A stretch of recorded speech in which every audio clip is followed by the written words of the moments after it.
Bonjour à tous, bienvenue sur ce second numéro de 3 minutes et tout de suite la COP 22. Du 7 au 18 novembre 2016 s'est tenue à Marrakech la COP 22. Mais qu'est-ce que c'est? Il faut savoir que le terme COP signifie conférence des parties. Elle a été mise en place en 1992 dans le but d'éviter un dérèglement climatique.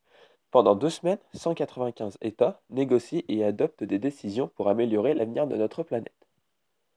À Marrakech, malheureusement, comme tous les ans, les avancées ont été très faibles et l'information principale que l'on en retient est que l'on finalisera les accords de Paris en 2018. Une autre question était à la une. L'élection de Donald Trump, qui lui ne croit pas au dérèglement climatique, modifiera-t-il la position des États-Unis sur ses engagements? Et quelles conséquences cela pourrait-il avoir? Réponse à partir du 20 janvier 2017 quand il aura pris ses fonctions. Les accords financiers n'ont pas non plus avancé. Aucun des pays développés n'est arrivé avec un plan de financement pour les pays du Sud.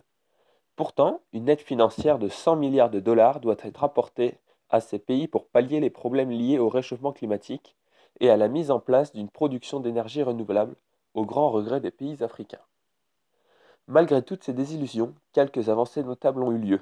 La Chine, deuxième plus gros émetteur de gaz à effet de serre derrière les États-Unis, a confirmé son implication forte pour réduire ses émissions.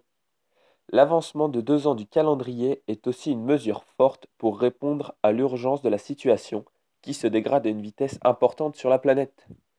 Cette COP de Marrakech aura donc plus servi à maintenir le cap plutôt que passer à l'action, en espérant que la COP 23 à Bonn, en Allemagne, permettra, elle, une réelle avancée. Que ce soit pour appliquer encore plus rapidement les accords de Paris, ou encore pour mettre en place l'aide promise aux pays africains, un continent extrêmement touché par les conséquences du réchauffement climatique, en espérant aussi que d'ici là les pays auront pris des initiatives au lieu d'attendre patiemment que tout se fasse à leur place.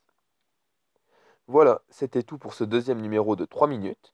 Si le contenu t'a apporté quelque chose, n'hésite pas à liker et t'abonner. Et moi je vous dis à jeudi prochain pour le troisième numéro.